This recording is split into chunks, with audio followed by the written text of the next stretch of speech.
Well, welcome back to another episode of the Empower Grief Journey podcast. I'm your host, Chris Mamone, and I'm an acceptance coach who helps people heal from grief, loss, and trauma to discover their self acceptance and step into their personal power. This podcast is your dedicated space for healing, growth, and transformation. Each episode shares insightful and inspirational stories, along with practical tools and actionable insights that can help guide you along your healing journey. Today, I have a guest that I met who lives in Hawaii, and I'm incredibly jealous of that because I would love to live near the beach. And her name is Suzanne. She's a mom, a widow, and a personal growth fanatic, and a certified life coach. And she has had a long and challenging grief journey, but she now helps people set healthy boundaries and say no with confidence and prioritize themselves without guilt.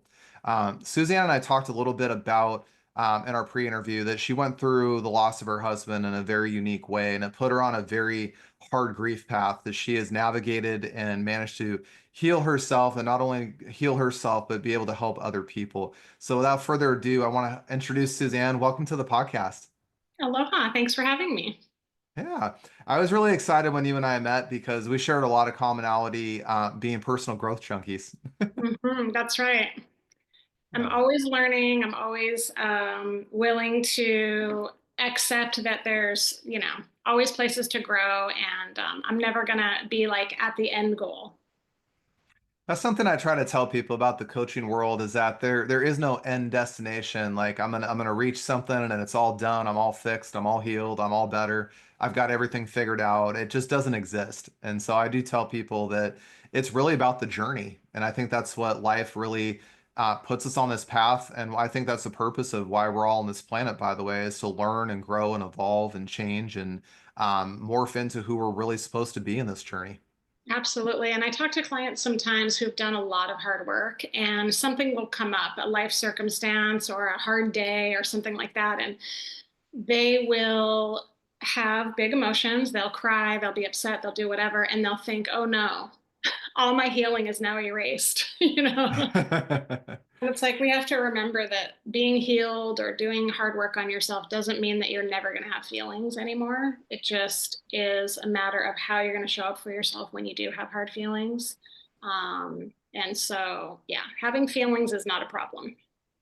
That's what I share with people in the grief space a lot. There's a lot of people that have these old ideologies of you can move on and get over it and let it go. And I say those things don't exist because we have a brain.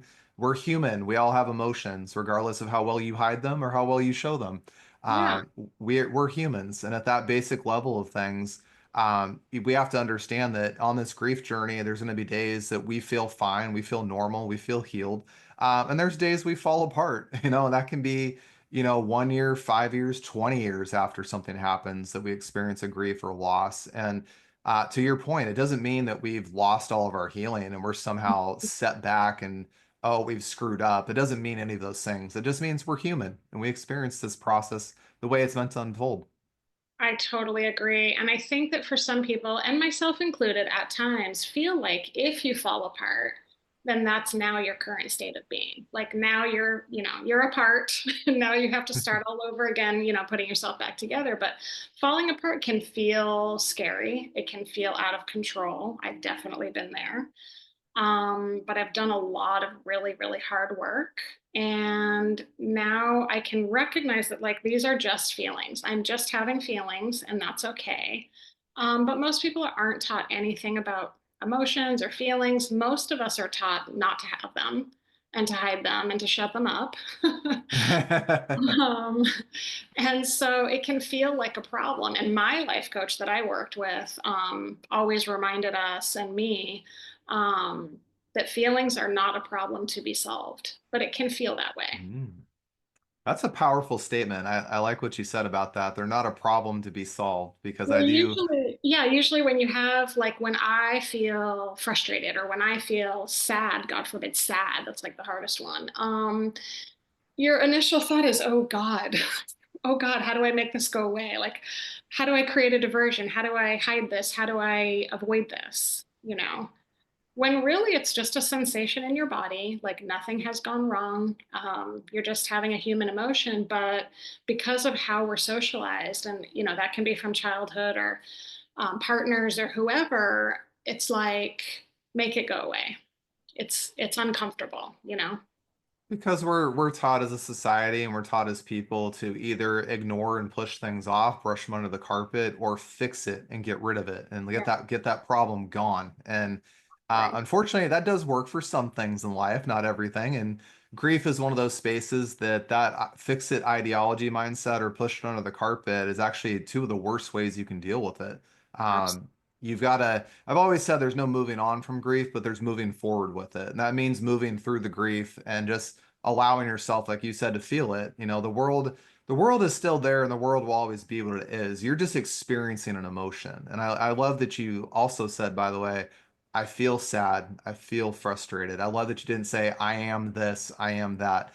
Mhm. A lot of people use that verbiage, I am, to describe how they feel, and they attach themselves to that state that they're in. And I think that's where a lot of people get trapped sometimes because they identify with that emotion instead of thinking of emotions as messages. And when we think about them as messages and listen to them and say, what's this emotion telling me right now? Is there something I need to listen to? Is there a lesson I need to learn? Yeah. And putting ourselves in that place, those emotions can oftentimes guide us on the healing journey. Yeah, absolutely. I feel like two words that I try and use often, whether it's right before I start coaching somebody or if it's when I start having feelings or something coming up for me, is neutral and curious. So, neutral is Mm. like, let me just kind of be calm and have an open mind and not like assign a lot of meaning to this. And curious is like without judgment, because I tend to say, what's wrong with me? Why am I feeling this way? In a very judgmental type of a way, like not in a curious way. Curiosity is like, huh, that's interesting. I wonder why this is coming up now. I wonder what happened earlier today or what's been on my mind that's creating these feelings. Because as we know, our thoughts create our feelings. Um, and so when I have something coming up and I'm noticing this nagging like emotion or this nagging anxiety is something I often feel. And it's like, huh, I wonder what's on my mind. Like what are my thoughts and why are they causing this feeling? Instead of like, God, why am I overreacting? Or like, why am I making such a big deal out of this? Or like, how do I make this go away? So neutral and curious are things that help me a lot. And also from a as a life coach, when I'm right about to come on Zoom with a client, I say those words to myself because if I'm neutral, like I have no agenda for my client. I want what they want, whatever they're after, I'm going to help them get there. I have no dog in the fight. And if I'm curious, I cannot make assumptions about how I think they feel. I have to pretend like I've never heard of this before. Like, tell me more about that. Like, describe that for me. Or, because if I make assumptions, I might be putting words in their mouth or guiding them in a direction that's not where they need to be. So I try and stay neutral and curious, but it's not easy. It's definitely not, because sometimes we get people we can resonate with. We get people that have shared similar life experiences we have. And not to say that, our advice is even going to be the best too. That's the funny part. I've often got asked as a coach, do you tell people what to do? And I say, never. That's the furthest thing from what I do. Exactly. Because we all deal with life differently. We have different experiences. We have different belief systems and ideologies. And what may Absolutely. work well for me is not going to work well for somebody else. So it's Absolutely. I could always good to never be in that neutral and curious place you talked about. That's right. I could never pretend to know what's best for somebody else. Like they know, they actually really know what's best for them. I just have to help them get there and help them build the confidence to make those decisions and to, say no to certain things and maybe end certain relationships or whatever it is. But they know what's best for them. But neutral and curious is definitely not something I used to be. I used to be very hard on myself and very judgmental and I had a lot of self doubt because of the way I was treated when I had feelings coming up, when I would be upset, anxious, sad, whatever. As a child, I was always told, like, stop your crying, like, knock it off. And quieted down that way. And in relationships it was always like you're overreacting, you're making such a big deal over nothing. So I've always carried a lot of self-doubt over my emotions. It's something I still have to continue to work on, like constantly. When I have an emotion, I have to remind myself, like, this is a valid feeling. I'm not making a big deal over nothing, and I need to trust myself in that something's going on, like something's coming up. If I feel upset over something, or if I have that gut feeling like, no, this isn't right for me, I still have to fight off that self doubt. Like, am I just being silly? Am I just like overreacting?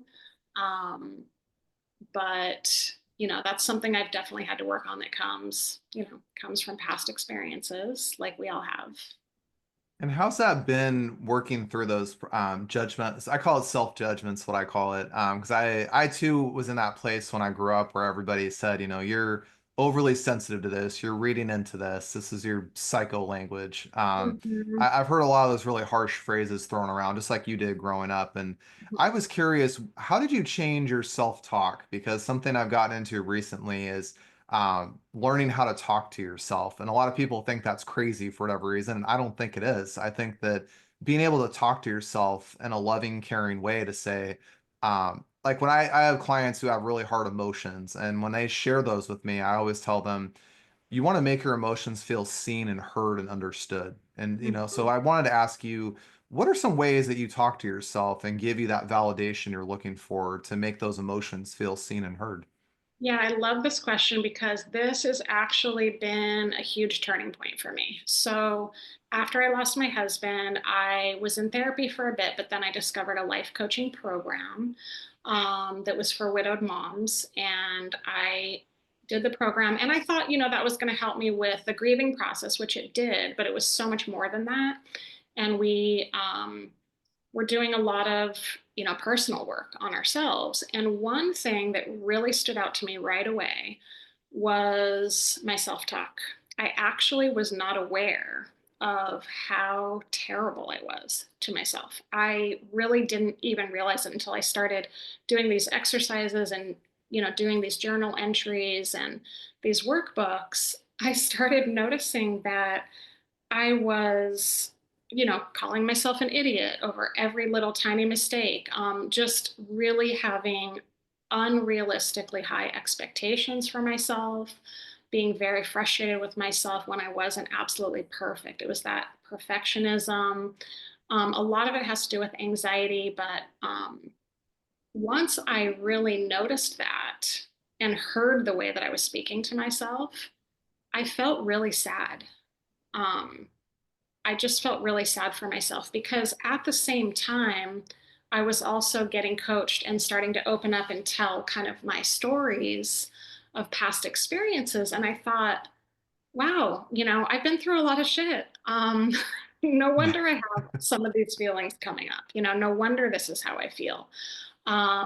It kind of made sense, and I felt a lot of empathy for myself. And I felt really proud of like who I was despite of some of my experiences.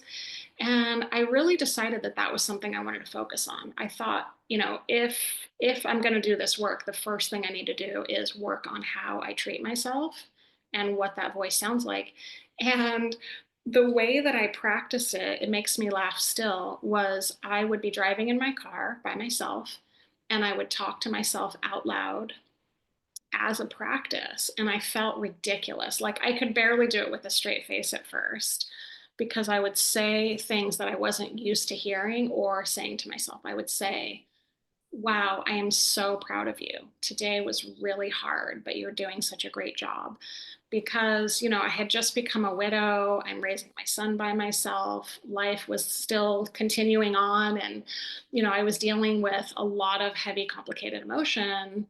And I started talking to myself out loud in a really loving way. And it was awkward. It felt very unnatural to me. That's Um, a Yeah, because I think we're so used to being judgmental towards ourselves and saying negative things. Like the most common one I hear is like, "Oh, I'm a bad person because I did this," or "Oh, I'm Mhm. terrible because I did that," or "Oh, Yeah, I should have done this, I could have done that." yeah. We always talk in the negative, but you just showed us that you started talking in the positive way, and it felt uncomfortable because you weren't used to it. I was not used to it. I wasn't used to hearing it. So saying it out loud felt really important because, people didn't speak to me that way. And, or if they did, it just felt, awkward. I didn't know how to receive it.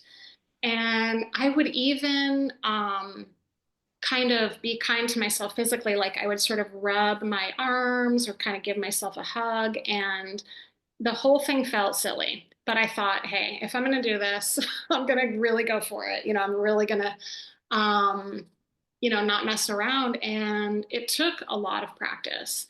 But now, I mean, that is my self talk. Like I will accomplish something and I'll be like, I am so smart. I can't believe I figured that out. Or like, I am so badass. Like, I just totally pulled that off. And, I catch myself once in a while being like, oh, I can't believe you did that. But for the most part, my self talk is so positive because I am really proud of myself. I am really an amazing person. I'm really kind. I'm really generous, and all these things. And I have my human flaws. But before, there was just no room for any error. There was like perfection or bust. And it was really harsh. And I found that I was like having high expectations for others as well. And so having that positive self-talk and the empathy for myself carries over too. And I've really just learned over time that most people are or have struggled in some really immense way. And I think that it's really easy to judge people like, someone's driving not the way you would drive. They're not using their signal, or somebody's rude and steps in front of you in line or whatever. But like realistically, we just don't know what's happening. And I feel like my world was opened up, or my eyes were opened up to like a whole world of people really, really struggling after I was. And it made me realize that like life is really hard. We all could use a little help from each other. We all could use a little kindness. Plus, living in Hawaii, I mean, we spread aloha. That is just the culture here. We help each other. There's generosity and kindness, and it really just goes a long way because you don't know what somebody's going through. I think that's a big thing that you just hit on because the truth is there's a lot of hurting people today. Whether that's financially, emotionally, there's people that have lost their husbands, their wives, their children, lost their homes, lost their job. There's loss all over the world today, right now, in such an array of different places. And people are going through grief. Funny story, all the time. And some people grieve worse than other people do, or more severe than most people do. Yeah. And like you said, being able to see the world from that perspective that life is hard. It's not easy. I myself, like, watched my grandfather die in 2020, lost my kid in 2022, went through a job loss, moved across the country. Life smacked me hard. And I realized through those experiences, though, that life got really hard for me. And I said, wow, this sucks. And then I started seeing other people going through similar things I went through. And I said, that sucks for them. And then I said, wouldn't this be interesting if we actually came together and said, we're all suffering? Why don't we help each other out? Why don't we just say that we don't have to compare loss anymore? We don't have to say somehow I suffered more than you or mine was worse than yours, but just say, I understand and I can empathize with where you're at right now in life. And is there something I can do to help? And how can I do that? Um, Absolutely. you Yeah, know, I I totally agree. yeah, I love that you brought up that you had anxiety, by the way, because I struggled with that for a lot of years. And I've never forgotten this Tony Robbins event, UPW, I did during COVID.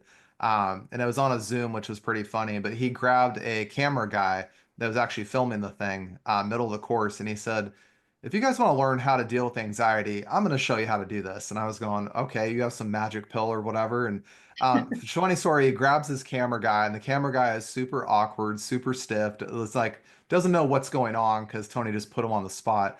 And Mhm. Tony starts dancing with this guy like a little kid would in front of the whole platform, just like skipping, running around, being all kind of funky. And he said, what you guys don't understand about anxiety is that there's some emotion you're not listening to. Your body's trying to communicate with you, but you're not getting the message because you're blocking it with all this perfectionism or just saying, I don't understand this or it doesn't make sense or I don't get it.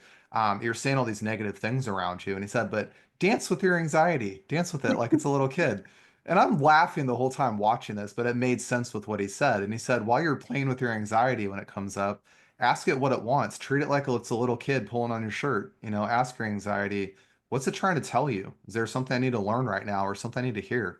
Mhm. And he I said, love that. when you learn how to get that message, all of a sudden the anxiety goes away. It goes down because you've acknowledged that feeling. I couldn't agree any more with that. And similarly to how I kind of turned my self talk around, I did something similar with anxiety, where when I was learning about emotions and how to, allow your emotions to come, which is it's really, really difficult. It's still something that I want to resist every time. But I kind of started treating anxiety similarly, where, okay, this is just an emotion, also. Anxious is an emotion. Um, and when it would come, because in the past, I've had anxiety before there even was anxiety. So we didn't even like have language for anxiety. I didn't know that that's what it was. I always just thought, I was crazy or something.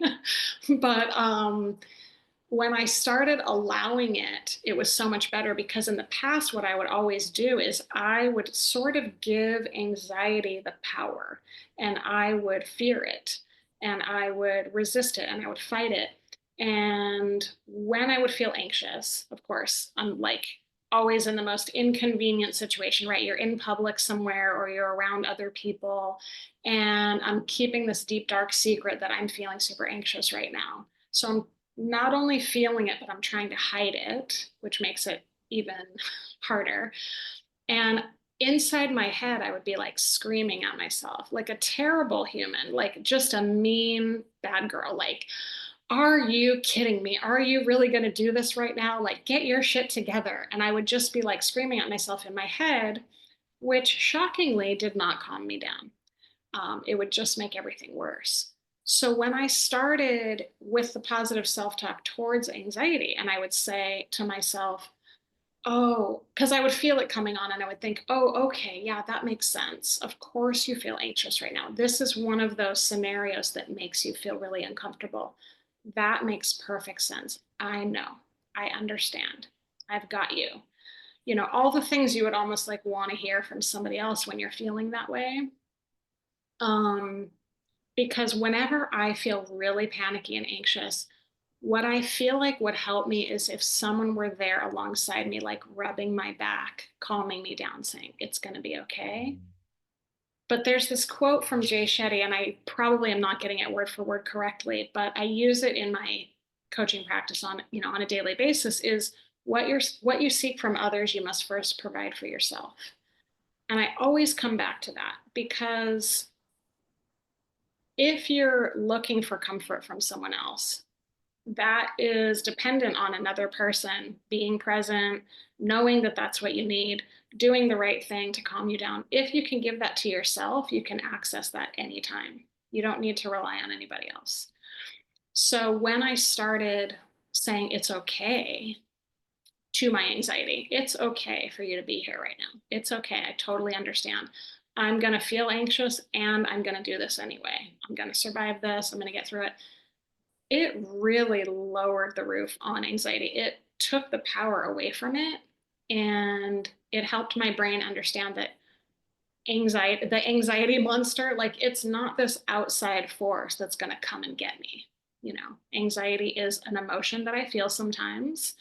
And now that I started kind of recognizing and accepting, I kind of know when to expect it. I know the different situations that make me anxious. I know that when I don't feel like I have control of the situation, I feel anxious.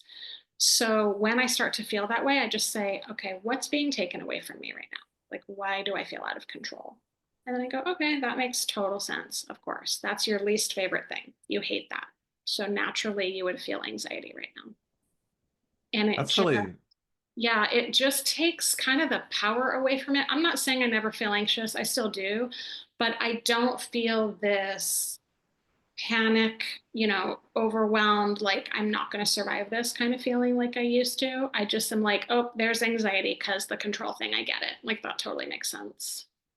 That's a really powerful way that you described anxiety because it really is this internal monster going on. And as you alluded to, by the way, when you try to be like, ugh, why am I so anxious right now? I've got something going on, like, get away.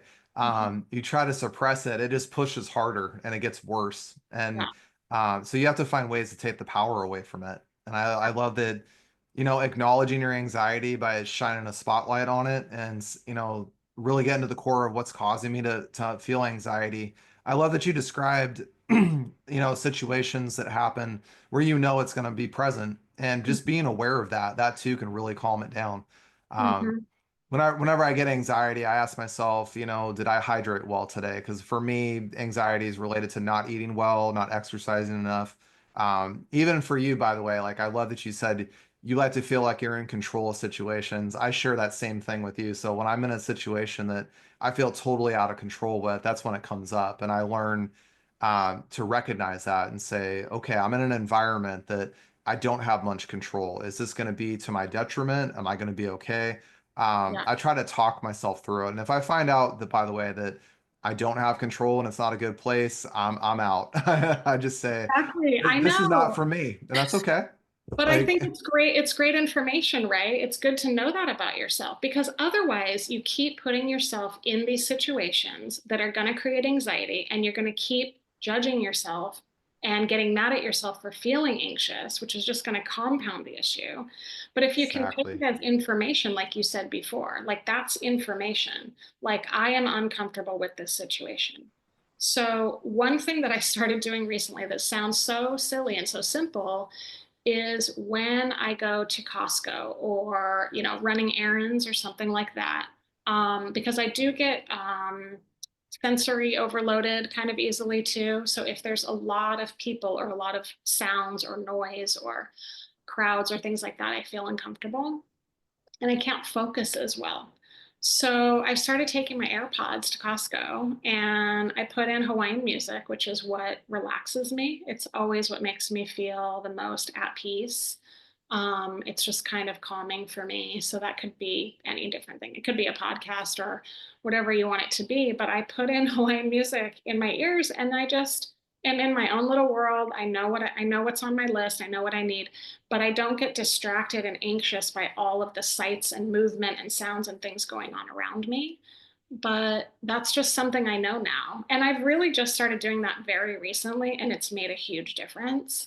And it's like, I know about myself that if I go to Costco and there's a lot of people there, and if they're in the way, because what happens here is people come to Costco from the airport. So they'll come in like their whole family is in Mm. the Costco and they're like, what should we grill on the, like, should we get the pineapple? Should we make Mai Tais? Like they don't know what they're doing. And I just want to get in and get my groceries and get going. But sometimes it can feel really crowded and people are talking loudly because they're in groups and they're trying to figure out what they're going to eat on their vacation or whatever it is or what they need to buy.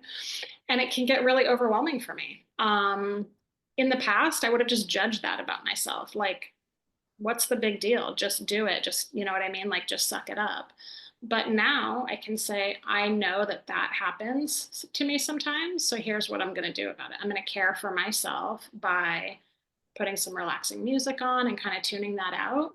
And then it doesn't bother me at all. Like, I don't even really notice the people around me. I'm like into the song, I'm kind of singing along with it or whatever. And I'm just getting my groceries and it makes it like such a more pleasant experience. But I think if you want to keep fighting with it and trying to change who you are and keep pretending that you don't have anxiety, it's just going to be a lot more challenging.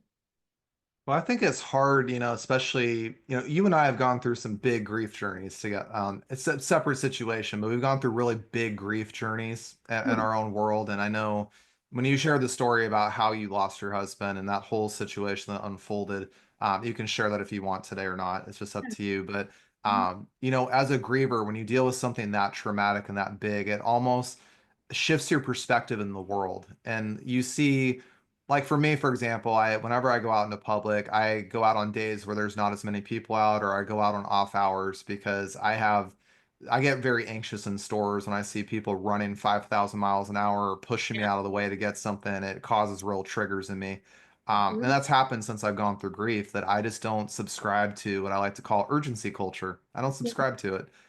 My system and my body cannot handle it. Just like you said about anxiety, I get anxious in those environments so quick when I've got too many voices going on, when I've got too many things moving, or I feel like I'm being pushed around kind of thing. My body gets into defense mode really fast. So I've to your point that I love that you shared it though, is getting to know your body, how it reacts, how it works, what it likes, what it doesn't like, where your anxiety comes from. And I think that grief shifts us a lot in those aspects where we start realizing after going through big traumatic events that, 95% of what the rest of the world sees isn't really a problem. Mm. We've been to that place where we've said, we've found the actual problem, the big thing that matters. And Exactly. so, whether or not we get that pineapple in the first 5 seconds we hit Costco's front door, doesn't really matter in our day. If it takes us 20 minutes, we're cool with that. Not a problem. Yeah, exactly. Yeah, I think that what you're talking about with your nervous system, you can use those words, but I use those words a lot because I did get to a point where my nervous system was so dysregulated. In fact, I feel like my nervous system was already in a state of dysregulation. I was, dealing with a lot of anxiety, which I was fighting with in my past. I wasn't kind of accepting it and trying to work with it. It's kind of like when you have, wavy hair like I do, but you straighten it for like 20 years and you're like fighting it. It's like now I'm just like, okay, look, this let me work with what I have. So I had a pretty dysregulated nervous system to begin with because of childhood trauma and anxiety and all of those things. I was self medicating and buffering in different ways, like keeping really busy was kind of my MO to avoid my feelings and avoid my anxiety. And after just about 10 years of marriage, my husband told me he wasn't sure if he wanted to be married anymore, which really caught me off guard. I mean, there was definitely some change in our relationship, but I didn't realize it was that serious. I thought we needed a date night or something to that effect. I thought we needed to just have a conversation. But it turned out that he had already been, really thinking about this and already planning to move out of the house. And what happened was, I didn't learn this until much later, but I had what's called an emotional flashback. So you think of a flashback as where you see the same thing, of something traumatic that happened to you in the past. An emotional flashback is where when something happens, it makes you feel emotionally the same way that you felt in the past when maybe trauma was occurring or in some sort of negative situation. So, because I was abandoned as a child, him leaving just made me feel those same feelings of being, deserted. And I didn't really understand that at all. I didn't know what was happening, but I could tell that it kind of broke me in a sense. I couldn't think straight, I couldn't focus. I had just started a new part-time job and they were trying to, train me and I couldn't retain any of the information. I was really struggling. I felt a lot of fear. My anxiety got much, much worse. And I thought, what in the world is happening? Like, I've lived alone many, many times. We have a son who I was raising. My husband worked, but I felt like a child. I felt like a 5 year old. Um, and later, when I learned that term, emotional flashback, it kind of made sense why I felt those really childlike, really fearful feelings because I was being left again. Um, and so that just caused a lot more, dysregulation in my system. I like had no appetite. I couldn't think straight. A lot was happening to me. And, we were communicating, things were really not making any sense for a while. Something was going on with him that I wasn't seeing. But I was so focused on myself and my own experience because it was so confusing to me. I was trying to basically just kind of survive. But what ended up happening was he was struggling, with a lot of self-medicating and some depression and things like that that I wasn't aware of. So about 9 months later, he actually died by suicide. And that was a huge shock. So on top of whatever else I was already experiencing, that was a huge traumatic event. which again, of course, resulted in so much anxiety, panic attacks, migraine, like loss of appetite. I mean, every different physical thing you could imagine, which I had never associated with grief. I really didn't have a lot of experience with grief. I would have expected to just feel really sad, just to really miss that person. But it was so much of a physical experience as well. And then the emotions were really complicated. I felt really angry, really confused, really guilty, a lot of different things. But you were talking about that nervous system dysregulation, and that was really so much of my experience. I mean, aside from the complexity of emotions, but it was such a physical, experience. After my husband died, I found out about an affair that he had had that I wasn't aware of. So then my whole life felt like a lie. I started kind of like digging through information, trying to piece things together. And so for a very long time, really, let's see, it's been 6 years. I would say it's been in the last year that I've really made a lot of breakthrough with kind of regulating my nervous system, kind of getting to know these sort of signals that we're talking about with anxiety, and like taking in the information and saying like, oh, okay, I know this about myself. How can I care for myself? Instead of like, why is my body falling apart on me? Like, why is my mind betraying me and going crazy? Um, it was such a complicated and difficult journey. I can honestly say I feel like I've like been to hell and back, and pulled myself out of it, and that's why I'm so kind to myself now. I'm like, hey, I got myself through that. It was really ugly, but that nervous system dysregulation, I think, is probably such a huge piece of the puzzle that people don't really realize. I think when you have a loved one or a friend or someone that loses someone, you're like, oh, they're going to be, probably sad for a little while, and then that'll pass, and then life will go back to normal. But I think once you're like so dysregulated, um, it kind of can become your current state. Like it's really hard to get back to what you feel is normal and regulated and able to handle everything. In fact, it was about a year and a half ago when there were wildfires on Maui that devastated, that whole side of the island. And I lived on Maui for 10 years. So I have a lot of ties there. And you would think that my house burned down. Like it absolutely devastated me.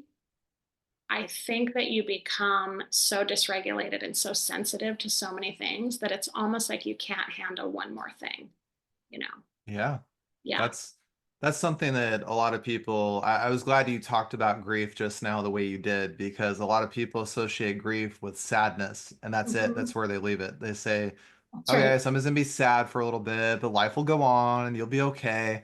Yeah. Um, and the more people I've talked to on this podcast, and I'm 46 episodes deep on this, so I can say from a small sample of 46 people from an array of countries and everything that grief is so much more than sadness. And the emotional dysregulation you're gonna feel, it'll make you feel out of control sometimes, and you literally just don't feel like you can control it.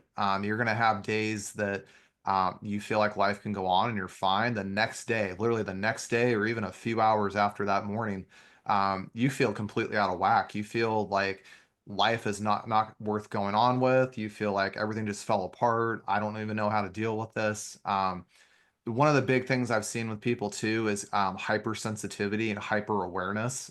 You can get triggered by the smallest, littlest thing that happens to you. It can even be somebody, by the way, that really means well for you and is trying to say something positive, and they say one word out of 10 words in a sentence, and that thing feels like a cascading rage, a waterfall that hits you, and you're blown off the chains, and you're just like, I can't handle this. And that's that. I'm laughing because that was me for sure. I was triggered by anything and everything. And I hated everything that people said to me. I know they meant well. Looking back on it now, there's so many. things that I heard from people that now that I'm in a more regulated, accepting kind of a place, it's like, oh, I could see where they thought, that would be helpful, or I could see how they're just trying to show me that they care. But I really was, and when I say triggered, I don't mean bothered. I mean like triggered, like physically reactive, in an anxious or angry kind of way. And sadness, yeah, if you would have told me ahead of time, like, how do you think you would feel if your husband died? I'd be like, that would be so sad. I did not really feel sad until year 3. So that's how complicated grief can be. I felt very angry. Um, and talking about feeling your feelings and being taught not to feel them, women, especially, girls, are taught like anger is a bad thing. You have to be kind and nice and helpful and quiet and good. um, but if you're angry, you're probably crazy, or something like that. So feeling angry felt really out of control and really scary. um, so that That's was probably something. unfamiliar to you Yeah. in a lot of ways. Yeah, I've never allowed myself to feel that way. Um, and I had so much to learn about suicide. I really honestly was not educated. I feel like, I was part of the stigma. I didn't know how to talk about it. I had a lot of judgment around it, and I was really angry by the fact that he did it. I didn't understand what a suffering, what a hopeless feeling that somebody has to have to, you know, to follow through with that. I took it as almost like another abandonment, is what it felt like. It felt like life is too hard. This is too much. I don't know what you're going to do, but I'm out of here. And you can just, clean up the mess and pick up the pieces and raise our kid and deal with it. Well, So, I think what you said there is you brought up abandonment a couple times. Grief is really isolating. People don't even understand that. And that's where, you brought up too, seeking, I don't remember exactly the quote you said with Jay Shetty, but if you're going to seek those things from other people, you got to give it to yourself first. And I think that's really powerful what you shared because people can only empathize with you to the level of their experience in life. And I can share that I've talked to a lot of people that have either tried to commit suicide or have lost somebody to suicide, and I can't relate to it. I can hold space and I can empathize with how you feel, but I cannot confidently sit there and say, I know how you feel. I can't do that yeah, because that's something that only you are going to know. And just like, I've lost a stillborn, people that haven't lost a stillborn are not going to get it. They're yeah, always going to tell me things like, you're going to have another one day, or it'll happen in the right time. And those are very hurtful things, by the way. And I'm sure you heard a lot of similar things going through suicide, mhm, going through that process. So I think for a lot of people, grief is very isolating for that reason because oftentimes the people around us haven't experienced what we've experienced. And we're seeking that validation from them or that comfort from them or that empathy from them, but they're just not capable of doing it. And that doesn't mean they're bad people, doesn't mean there's something wrong with them, doesn't mean those things. But what it yeah, does mean is that we've got to seek out the resources and seek out those people that's that right. have unfortunately gone through what we went through. And I always say you and I are the part of clubs people don't want to be part of, and you shouldn't be It's part of. really true. It's really true. And, I have great friends that are beautiful people.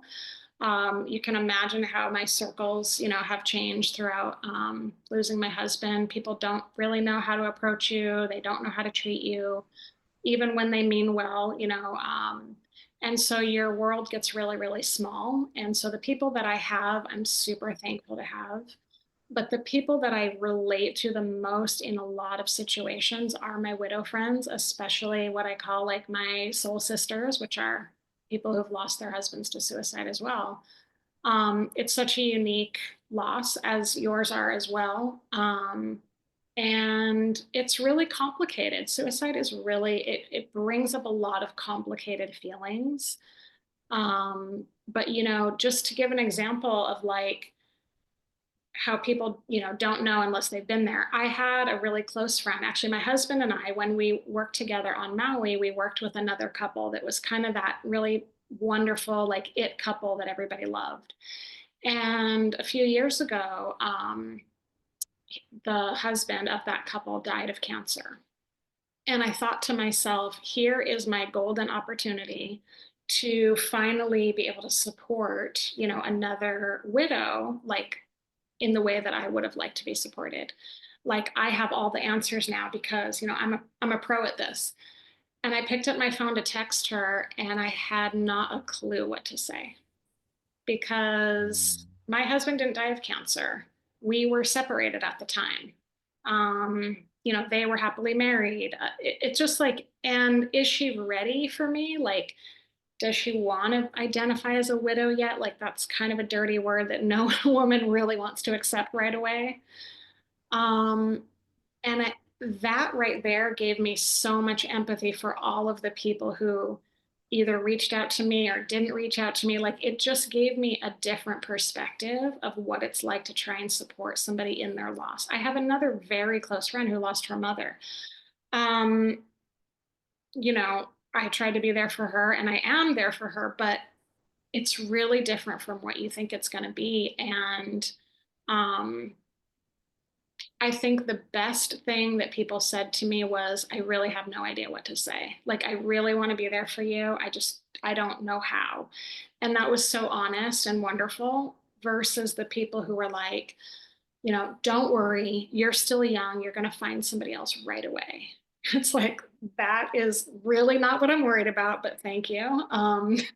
Yeah, it's comes back to that place of people, and I don't blame people anymore, by the way. 'Cause like I said, I understand where people can empathize, but you do hear a lot of very insensitive things when you go through loss, and especially suicide. I can't tell you how educated I feel now. I know that I've talked to about 5 or 6 people Yeah, that have sadly gone through that, and I'll say that society's stigmas and common things I've heard about it. The most common one I hear is it's a selfish act. And I go, there's a lot more beyond that yeah, than what people talk about. But I have that ability to empathize a little better now. But it's giving people that space that when they do say things like that, it's hard to understand what to say sometimes. It is. And I I love struggle. that your friend just said, I don't know what to say, because that gave you it gives Yeah, the griever control to say, this is what I need right now. It gives them that opportunity to let the griever have control, to say what they need, communicate their needs, and express that. And also, those are the safe people, by the way. They're actually going to listen to you and give you exactly. space. I know. It's the people who think they have all the answers. And, but I was like judging them for not showing up for me in the right way. But it wasn't until I was on the other side of it that I really gained perspective. And I feel like, if you're really not in those shoes, you don't have room for judgment. I judged the way people showed up for me or didn't show up for me. I judged the things that they said to me. But then once I was trying to support somebody else with their loss, I realized it's really hard. What do you say? Like, what I usually say to somebody with a loss now is, there are no words that I can say that'll take this away from you, but I'm here for you.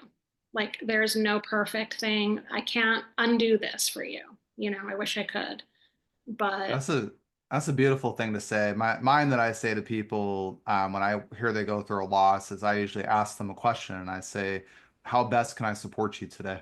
yeah, And I leave it there because some people I've talked to, they don't want to. I always tell people grievers don't want to be fixed. So stop doing that. Stop trying to give them answers. Stop trying to tell them what to do. Stop yeah, trying to sugarcoat and fairy tale. Like you said, oh, you'll find another person in a hurry. It'll be fine. You're going, just exactly. lost my husband to suicide. I'm not really worried about that right now. Like, It's like uh, society makes us like, feel like if we're uncoupled, we're like incomplete in some way. So like I better hurry up and like find another replacement husband quickly. It's been 6 years. I haven't even gone on one date, just FYI. Like that is not where my headspace is. I'm not trying to replace my husband or hurry up and find a new partner. Like some people might feel that that's what they want to do, and that's totally great.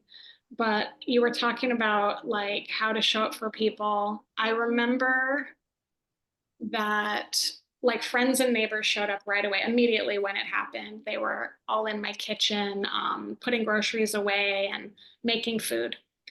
And I remember that they kept asking me different questions and they were trying to make a sandwich for me. And they said, do you want like mustard or mayo? And I answered the best I could. Do you want this or that? And I answered the best I could. Do you want it cut down the middle? And I finally was like, I'm not going to eat it anyway, so it doesn't really matter. Stop asking me questions. Like I could not make any decisions. I did not want to be asked anything. So I think the best way to support people who are going through a loss is like don't inundate them with a lot of questions. They probably don't know what they need. Just go bring them food. Just put food in front of them because I think the most challenging, tedious, annoying thing I had to deal with in going through grief is still having to feed people. It's like, I don't want to go to the grocery store. I don't want to cook food. I don't even want to eat food. So people that brought food were super helpful. And the number one most helpful thing somebody gave me was paper plates and plastic forks Mm. because I did not want to do the dishes. So now whenever somebody dies, I give paper plates and plastic forks. um, I set up a meal train or, offer to bring some kind of food or even like, I don't know, gift certificates for food. Food seems to be the challenge because it's one of those everyday mundane things that you have to deal with. Like it kind of shows you how life is still going on, even though this person has died and you're torn up Yeah. about it, but you still have to like make food. It's frustrating. Well, I remember after I lost my son going to the grocery store. I don't know why, and I'm glad you brought this up today. Like you jug my memories on this, and it was the worst. I don't even know how to describe it to somebody, but I Yeah. walked in the store and I felt nothing but rage. Like Mhm. I don't know why. It's I like do. walking into the. How dare you like go on with your everyday life? Like, don't you know what happened to me? That's exactly what it was. And I had nothing against the people in the store, but I just felt this utter rage inside me of just like that normalcy, like you said, it's that mundane thing. And I was going, I'm not ready to be back in the world right now. This is just No. way too soon. Like, It was really awful. And, my friends were so wonderful. Friends and neighbors had set up a meal train. So different meals would be brought, at on certain days, different times. And what was really great about that was that, because we're in Hawaii, friends and family came to Hawaii for the service that we had for my husband. And they were staying, in nearby hotels. And I would just take the meals that people would drop off at my house and I would take it over there. And so I was still like feeding everybody, but I didn't really have to mm, put in much effort because, like you said, the last thing I want to do is go to the grocery store. Like my husband just died. Like I can't go yeah, shopping, you know? yeah. Well, if I could share with you one of my biggest takeaways I had from this episode, because this was really powerful, and you hit on this less than 2 minutes ago when we brought it up at the start of this podcast, that going through this process of grief that you've gone through, you brought up about not just judging how other people showed up for you when your loss happened, and even judging yourself at that point, but you talked a lot about early on as a child judging yourself harshly because you were in that environment where people basically told you don't have feelings, or if you do, push and bury it away. And how this experience of grief allowed you to be more empathetic and compassionate towards yourself and to give yourself permission and space to feel your emotions, express your emotions, not run and hide from them, but to say, Hi, I see you, I acknowledge you, I understand you. I thought that was such a powerful lesson you've carried throughout this podcast. So I just want to say thank you for that. You so much. I think that I've learned from experience the hard way that if you shove your emotions down, they will resurface. Your grief, your anxiety, your anger, your sadness. If you ignore it and shove it down and numb it, it's going to resurface. It's not going to go away. So for me, it resurfaced in the form of panic attacks. Those were really inconvenient. So yeah, I just got to a point where like, okay, something's got to give. I got to stop fighting with this and start figuring out how to, accept it. And being a human it's hard. It's not easy work. So at 52, like I'm just learning some more things about myself and just, accepting more. But I'm starting to show up in the world like, hey, this is me. This is how I am. This is how I need to support myself. If that's not going to work for you, then I'm going to take this show somewhere else. I think that's powerful, and that's another thing you shared today that I like to share with grievers is when you are having panic attacks or you're having lots of anxiety, that nervous system deregulation, just like Suzanne was talking about, your whole nerve system's out of whack. And it's out of whack because you got hit with shock really bad. And you got a lot of emotions flying around, you got a lot of feelings flying around. And that creates kind of a tangled mess in the nerve system. And it's very, very hard to work through that if you try to suppress it or run from it or bury it. I always say that when you try to run or like even pushing something under the rug, it's a dark place and you try to hide it. Well, it's like a shadow, it gets really, really big. The bigger you try to cover it up, it becomes this ugly monster. But when you shine the light on it and say, hi, see you, Mhm. all of a sudden it starts going, whoa, and it shrinks because you give it that attention it needs. And just coming back to that simple thing of just saying, I see you, I understand you, I hear you, I understand what you're trying to show me. Yeah. It starts getting a little quieter and a little manageable. And it doesn't, I'm not here to say that, by the way, that's going to help you get through a panic attack and anxiety just like this. Like it's going to happen in 5 seconds. That doesn't work that way. But over time, if you continue to practice that self-awareness and just recognizing how your body reacts to environments. Suzanne gave a great example today about going to Costco. It's easy to get overwhelmed by so many people around there trying to just rush and make decisions, and you're trying to stay in your world, but your system, when it's hyper aware, is scanning the peripherals all the time, and it's picking up all sounds, noises, motions, distractions. You can get sensory overload really easy as a griever because you are in an emotionally vulnerable place. And so taking the time to actually protect yourself, and when I say that, give yourself space, give yourself grace, give yourself permission to feel. That can help balance your nerve system out over time. And eventually it'll be a little more manageable at that point. Not to say it'll go away because some people's it doesn't, but it can get in a place where you say, I recognize this is coming on right now, or I feel anxiety. Where's this coming from? And giving yourself that option to say, I have an out. I don't have to be here. I don't have to do this. I don't have to talk over here. Um, Absolutely. And I think it- what that does is it proves to yourself that you have your own back. So if you do that in a gentle way, if you say, I see you being anxious, we can leave if you need to, or, we can put the AirPods in and put the Hawaiian music on.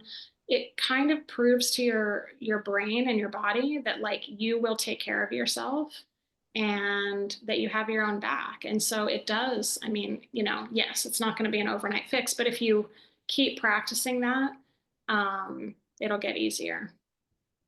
And for everybody listening today, please remember what Suzanne told us at the beginning of this podcast with that.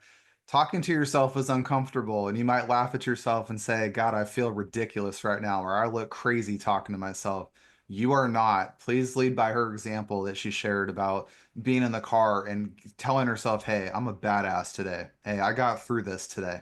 Hey, I'm really proud of myself because I conquered this. Or I'm really proud of myself because I went to Costco and instead of allowing all that overwhelming sensor stuff to hit me, I was able to block it out today.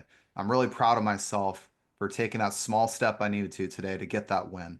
I really think that was a powerful example you gave earlier because it is uncomfortable. We're used to being judgmental and critical of ourselves. And I share with people in my coaching practice a lot. I say, hey, the world will do all, pardon my French, the world will do all the shit talking for you. They will Yeah, take care of that whole thing for you. that's true. Give it all to the world. They'll take care of all the negativity. Yeah, they've Um, got it covered. but with yourself, be kind. Be kind. That's Because, that anxiety doesn't want to hear all those negative things, by the way. You're just giving it power. So stop giving it power. Give yourself the power back and right. really be kind to yourself and talk to yourself in a kind way. That's right. I agree. So, Suzanne, as we wrap up the podcast today, I usually ask my guests a couple questions. The first one is, if you were to run into somebody who's grieving right now or feels stuck in grief, what's one or two things that you would share with them that could help them navigate that path just a little bit easier? Oh, great question. I think the first thing I would share is that everything they're feeling is valid and it's okay and it's perfectly human. I think I questioned my feelings a lot, my anger and my, guilt. That made me feel like a monster. Everything you're feeling is perfectly fine, perfectly normal. And probably to find your people, find in whatever format that looks like. If that's coaching, if that's a support group, if that's someone else you know that's been in your shoes, I think to kind of normalize your experience a bit, because I felt like there couldn't possibly be one single other person on this planet who had been through what I had been through.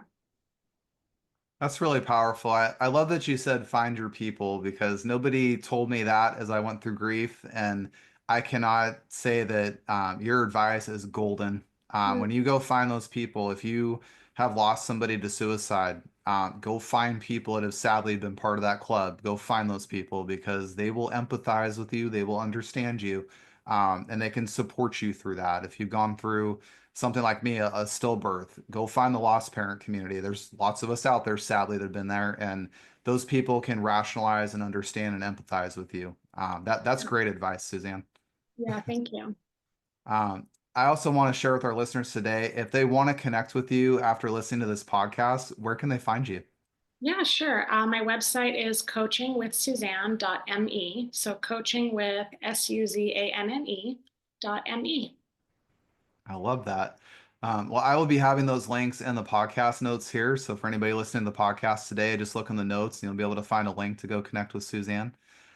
Suzanne, I just want to thank you again for being a guest on the podcast today. This was an awesome episode, and you shared a lot of deep insights about how to really think about regulating our nervous system, being very mindful and aware with our emotions and what we're feeling and what we're processing. And the more important one is just talking kind to ourselves and stop judging ourselves so harshly. So I just thank you so much for sharing your words of wisdom today. Thanks for having me. I appreciate it. And I want to thank all of our listeners for joining Suzanne and I today on this episode of the Empower Grief Journey podcast. If this episode resonated with you, please share it with somebody you know who could benefit from Suzanne's story. For more episodes that are designed to empower you and support you during your grief journey, visit empowergriefjourney.com and subscribe to this podcast. You can find this podcast on Apple and Spotify. The Empower Grief Journey is all about honoring your journey, embracing your emotions, and finding strength in your own time. You're never alone on this journey, and together we can navigate grief with courage and compassion. Until next time, be kind to yourself and take your grief journey one step at a time.